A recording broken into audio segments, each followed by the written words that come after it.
Pengantar ini singkat wahai sahabat Badru El Tamami.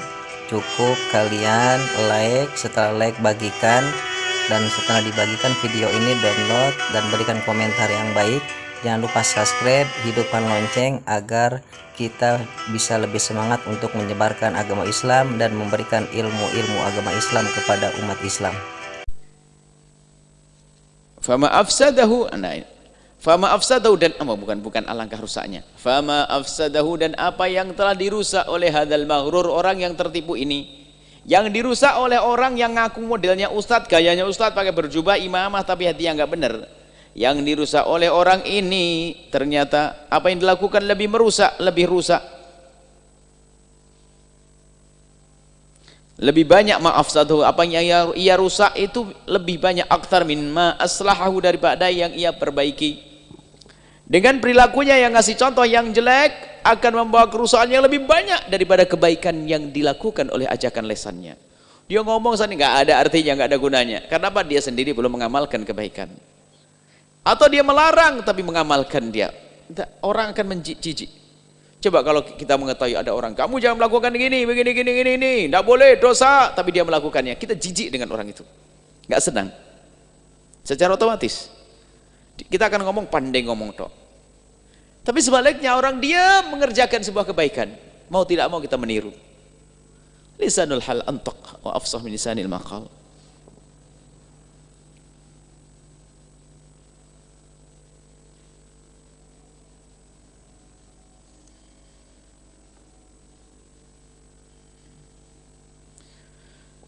Coba, it la yastajri'ul jahilu ala raghbati fid dunya.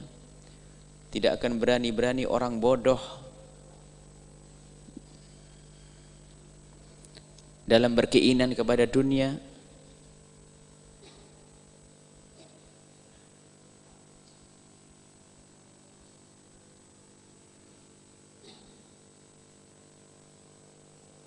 Illa bistijra'il ulama'i, kecuali karena dikasih contoh keberanian ulama. Bistijra'il ulama'i, karena keberanian ulama. Jadi coba aja,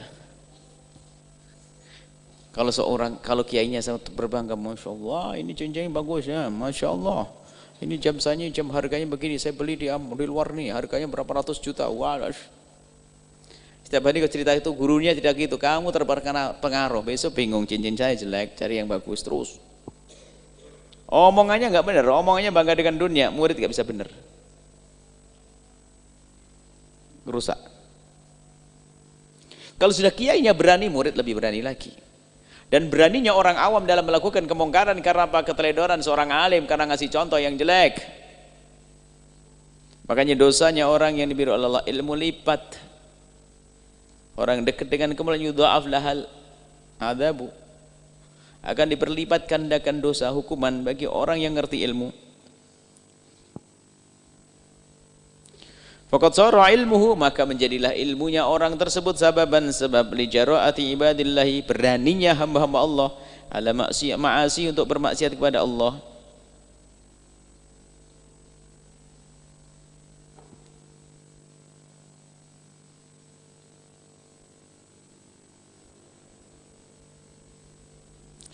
Wa nafsuhu al-jahilatu mudillatun ma'a dzalika. Pun demikian, wa nafsuhu al-jahilah, nafsuha wa nafsu, yang bodoh itu mudillatun, manja. Terus gimana sih manja? Jadi gini loh, nafsu itu dikatakan Imam Busiri, an-nafsu katifli, hawa nafsu itu seperti anak kecil.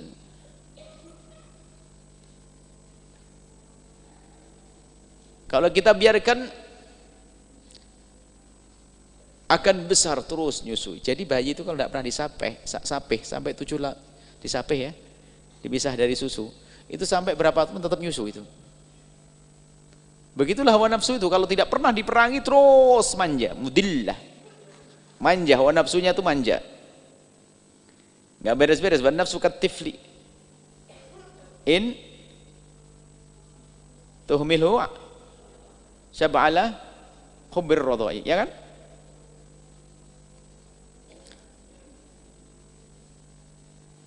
hawa nafsu itu kayak anak kecil. Kalau engkau biarkan terus, dia akan besar dengan nyusu. Sampai 10 tahun juga masih nyusui. Ini karena biasa. Tapi kalau ini hawa nafsunya terus diiming-iming, kalau dia tidak pernah memerangi hawa nafsu dituruti, dia tidak pernah tahu kalau dia itu dalam dia tidak sadar kalau dia nggak benar, terus bahkan malah dibesarkan hawa nafsu. Wah, kayak sudah wali, keramat, sehingga sudah wah ini gara-gara saya ini orang itu runtuh itu bisnisnya. Aku bilang kamu jangan begini, kamu masih melakukan, makanya hancurlah kau. Gue keramat-keramatan begitu sudah, sombong, tentang petenteng itu. Ada model orang begini, hati-hati, ini ulama menjual agama.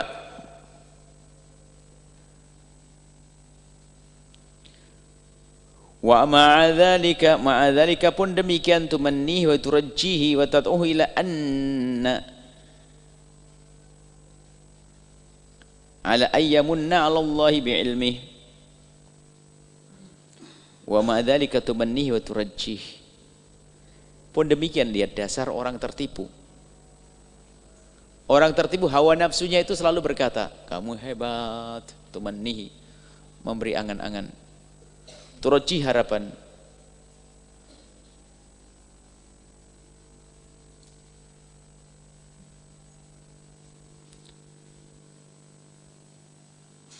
Wa tatuhu, dan mengajaknya untuk berharap. Jadi gini, maksudnya apa?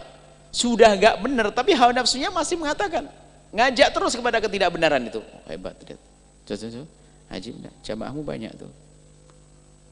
Banyak, semua orang kagum kepadamu. Pejabat tunduk sama kamu, lihat. Terus diiming-iming. Besok ngasih duit. Berapa tadi duit 1 miliar? Besok ngasih lagi. Terus diiming-iming.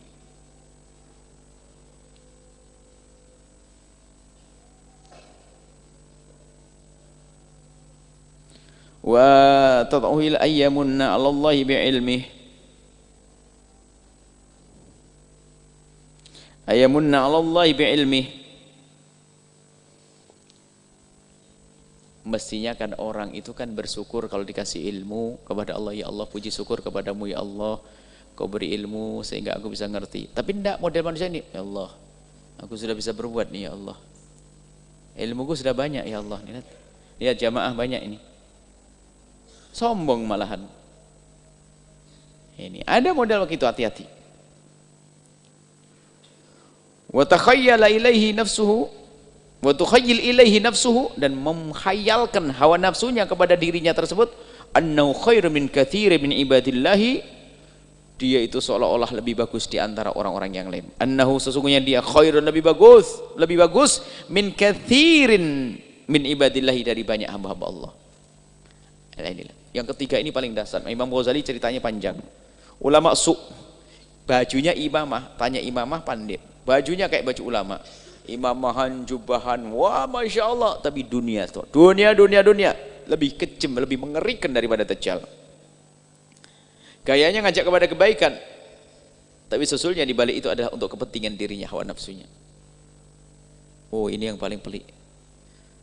Yang ngomong begini juga tertipu barangkali. Na'udzubillah. Semoga Allah menjauhkan kita dari ketertipuan.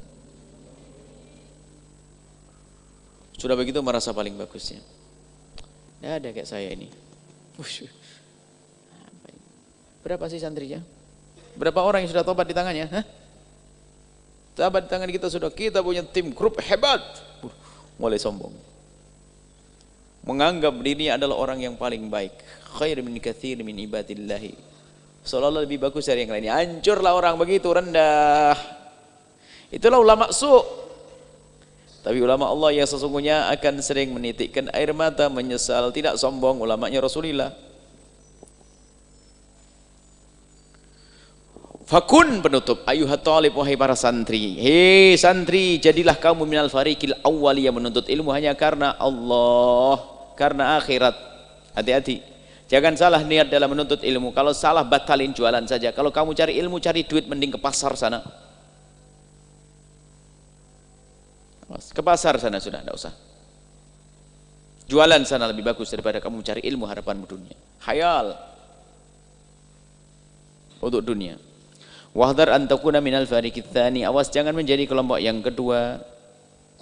Fakam min musawwifin, alangkah banyaknya orang yang menunda-nunda. Orang yang kedua tadi, dia ngerti tapi sadar, dia ngerti itu jelek, sadar itu jelek, dia melakukan kejelekan tapi sadar. Musawwif lalu menunda-nunda. Kam min musawwifin, alangkah banyaknya orang yang menunda-nunda. Ajalahul ajalu, didahului oleh ajalnya, qabla taubati, sebelum mati. Fa khasira, kemudian menjadi rugi. Nah tadi jadi menjadi orang yang kedua. Yang kedua adalah melakukan kejahatan, dia sadar tapi dia nggak segera tobat, naudzubillah, mati dalam keadaan rugi dia. Wa iyyaka, dan awas, antakuna, jangan menjadi engkau minal fariqit tsali, kelompok yang ketiga. Fatahlak, maka kau hancur. Halakan dengan kehancuran. La yurja ma'ahu, yang tidak ada harapan lagi setelah itu. Falahuka, keberuntunganmu. Wala yuntadhar, dan tidak bisa dinanti-nanti solahuka, baikmu. Ini koreksi diri kita, menuntut ilmu karena apa? Khususnya yang di rumah punya makom, bapaknya punya pesantren dan sebagainya. Jangan-jangan kamu menuntut ilmu jangan hanya ingin mempertahankan posisi mewah orang tuamu, yang dicium tangannya, disanjung, disenangi. Hati-hati. Niat yang benar karena Allah. Kalau niat ini benar nggak bisa dibeli, nggak bisa dibeli oleh orang kaya, nggak bisa dibeli oleh pejabat. Runtuh imanmu, Nabi sudah mewanti-wanti, mengasih rambu-rambu. Man tawadhu'a li ghaniyyin li ghinahu dhahaba anhu thulutsa dinihi. Kalau ada seorang alim yang tawadhu dengan orang kaya, karena kekayaannya 2/3 ilmunya hilang. Kalau sudah sama orang kaya tuh munduk-munduknya karena kekayaannya. Tapi kalau kita menghormat orang kaya karena kesolehannya, hal yang baik.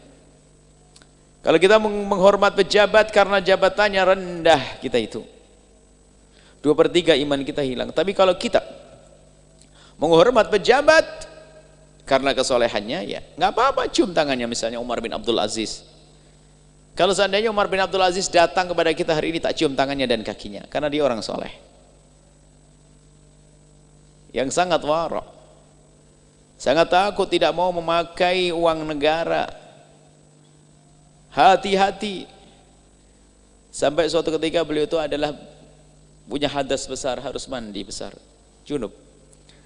Beliau harus mandi besar karena musim dingin, harus pakai air hangat untuk melakukan sholat subuh. Oleh yang membantu dimasakkan air panas. Setelah air panas dikirimkan ke kamar mandinya, mau dipakai. Waktu mau pakai dia sadar, ini kamu bakar dengan kayu di mana? Dijawab oleh yang mengerjakannya, ya khalifah, itu kami bakar dari kayu bakar miliknya Baitul Mal, milik negara. Astagfirullah, aku tidak akan menggunakan air tersebut, biar aku kedinginan. Musim dingin, kamu tidak pernah tahu namanya musim dingin. Musim dinginnya di sini itu masih anget. Kalau musim dingin itu semuanya kayak jadi es beku, rodok. Tapi Sayyidina Umar bin Abdul Aziz nggak mau. Makanya pondok ini nak bingung, nak bahaya, susah kalau kamu jadi kiai kalau nak waspada. Ada barang-barang pondok, gimana anakmu makan? Kue-kue seharusnya untuk santri tiba-tiba dimakan oleh anakmu.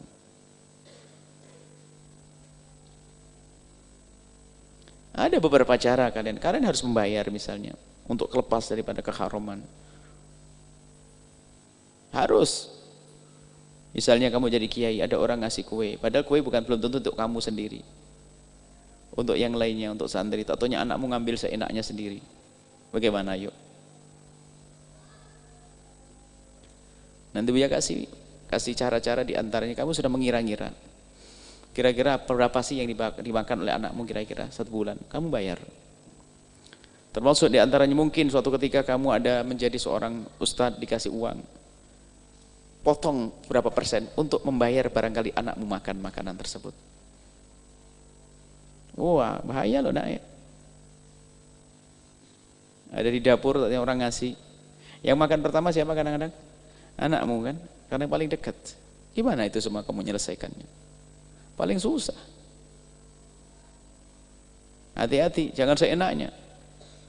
Harus ada hitungannya. Per bulan kalian harus bayar berapa? Apakah 5 juta, 20 juta? Diniati untuk jangan sampai anak kita makan makanan yang haram. Ini sering terlena yang demikian itu. Nggak sadar. Makom bapakmu juga menjadikan orang terlena. Sehingga menuntut ilmu hanya karena ingin mempertahankan makom bapaknya. Nggak benar, bukan karena Allah itu nanti. Sengsara dia. Rugi. Baik, begitulah yang diajarkan oleh Al-Imam Al-Ghazali rahimahullah dalam menuntut ilmu. Waspada, hati-hati ya. Berat. Tapi pangkatnya tinggi ulama Rasulullah SAW. Tapi kuncinya ada di hubbu, bersihnya niat. Kalau niatmu bukan karena dunia, karena pangkat, maka ketahuilah setelah engkau mendapatkan ilmu, nggak akan tergiur dengan pangkat dan harta, nggak akan bisa dibeli dirimu. Oh, sekarang banyak ngebeli, kasih berapa ratus juta saja sudah berubah faham, berubah pemikiran, berubah fatwa. Ini ulama model apa itu?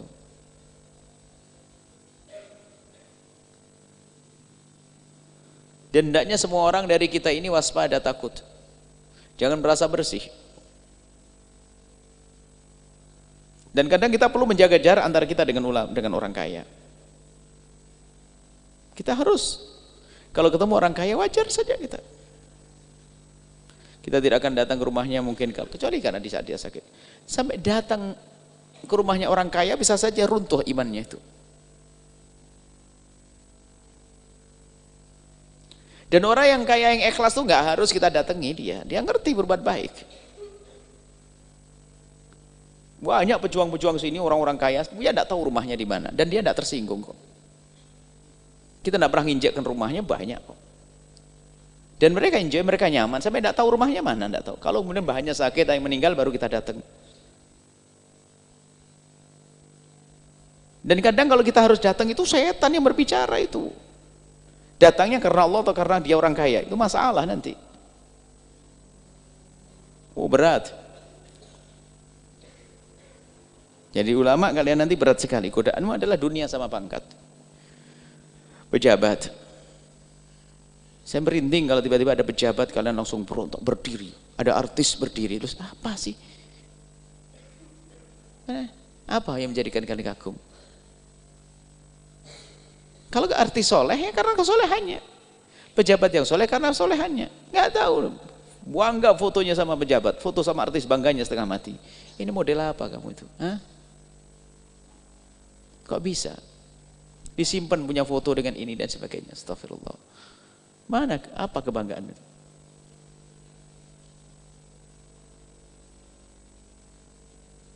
Dengan ulama Rasulullah.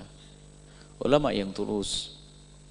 Kalau sudah senang dengan pejabat, senang dengan dunia-dunia artis dan sebagainya, sebenarnya orang itu sendiri sedang masyhur dia. Kagum dengan kemasyhurannya. Kadang kita ngenes ya. Ada orang mungkin senang. Dari mana Bu kenal? Jawabnya satu, dari televisi dan sebagainya. Lebih terkagum dengan ustadz televisi. Nggak pernah menolong dia, nggak pernah ngajari wudhu dia. Gara-gara di televisi. Jadi ibu kenal Buya di televisi? Ya, Masya Allah, kasihan Bu. Kasihan ibu. Akhirnya melupakan kiai kampungnya. Yang sering Buya serukan. Kiai kampungnya tidak dihargai. Buya lebih dihargai daripada kiai kampungnya. Ini ada model-model semacam ini. Pernah suatu ketika Buya di sebuah undangan pengajian di daerah Jawa Tengah sana, kita sudah datang. Biasanya kalau Buya datang kan Buya pengen langsung segera aja deh, jangan lama-lama acara begitu. Rupanya bahasanya tuan rumah dan masyarakat berkata, Buya nunggu kiai baru dimulai. Oh gitu, baik. Akhirnya tidak lama kemudian, ayo dimulai. Lah, mana kiainya? Ya itu. Wah, kiai itu tadi. Jadi setelah Buya tanya kapan dimulai, nanti nunggu kiai, tidak lama kemudian memang ada satu orang datang. Dia pakai sepeda motor dan Buya masih ingat bahasanya pakai mantel karena hujan. Setelah dilepas, kemudian dia mengambil kopiah yang hitam di balik dadanya, di balik bajunya sambil begini. Jalannya pun setengah bungkuk-bungkuk, tanda orang tawadhu. Buya tidak ngira kalau itu kiai. Tiba-tiba duduk, yang nyalami hanya berapa orang saja. Berbeda waktu Buya datang, yang nyalami semua berdiri. Setelah selesai, Buya ngelihat orang itu, kemudian setelah itu kok Buya nanya, kapan dimulainya? Kiainya datang. Tidak lama kemudian kok, ayo Buya dimulai, naik ke atas ke panggung. Loh, mana kiainya? Itu. Kaget Buya. Kiainya tidak dihormati. Kiainya tidak dihargai. Akhirnya itulah jadi materi Buya di setiap ke kampung-kampung. Kita ajari orang agar menghormati orang kampung, kiai kampungnya. Makanya ceramah Buya dari awal akhir adalah penghormatan kepada kiai kampung. Orang gampang tertipu, terpesona dengan kebiar, lihat orang terkenal. Bangga dekat dengan mereka. Tapi dia lupa dengan kiai kampung. Yang waktu bapaknya meninggal pun dia yang sibuk, bapaknya, ibunya meninggal dia sibuk, neneknya meninggal dia sibuk. Yang ngajari wudhu. Kalau kalian tidak bisa menghormati kiai kampung, kalian tidak akan menjadi manusia terhormat. Justru kiai-kiai kampung itu kiai yang Masya Allah, nggak pernah masyhur namanya. Yang mengenal hanya Allah. Jadi sekarang ada gaya hidup gitu. Sehingga pengajian saja kalau ustadznya tidak setengah artis itu sudah nggak begitu semangat, nggak, kurang rame katanya. Astagfirullah. Ada sebuah pengajian seorang ibu yang solehah, kita mendengar beritanya, ajib. Yang hadir orangnya banyak. Tidak pakai ekspos media. Sejuk suasananya, indah, nggak macam-macam, tidak pakai promo. Yang hadir orang banyak, Allah yang menggerakkan hati mereka. Tidak pernah ada dipajang fotonya sekalipun, nggak pernah ada orang tahu. Tapi tidak menyata tiba-tiba Allah kirim orang untuk datang kepadanya. Kesimpulannya begini nak, kekaguman. Jadi niat di dalam hatimu itu bisa kebaca, niat di dalam hati seseorang bisa kebaca di dalam urusannya dengan orang lain. Kalau niat di dalam hatimu adalah mencari dunia, mencari ilmu untuk dunia, maka akan muncul kamu pengagum ahli dunia. Kalau mencari ilmumu karena dunia, maka engkau akan terkagum-kagum dengan ahli dunia.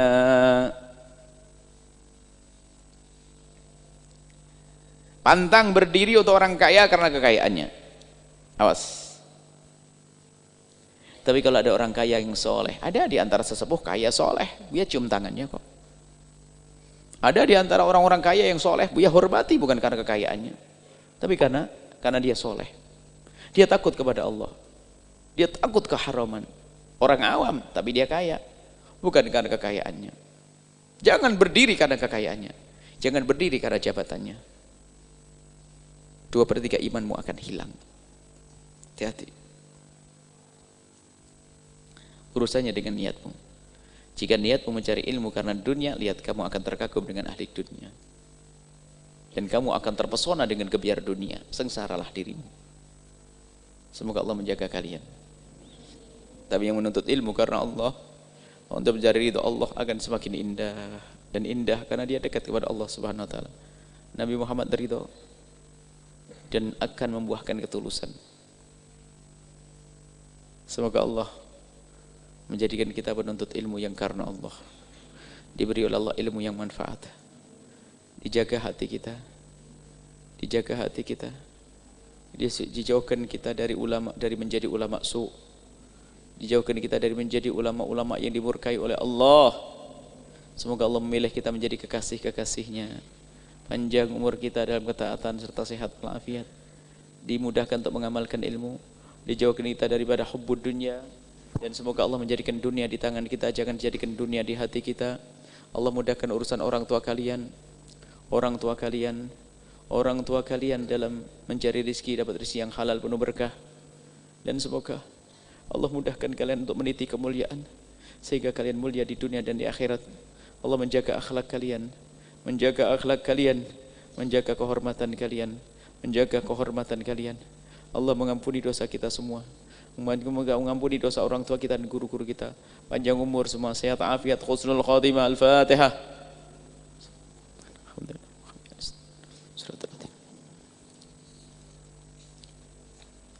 Ya, syukran ya. Salam. Bila taufiq hidayah. Assalamualaikum warahmatullahi wabarakatuh.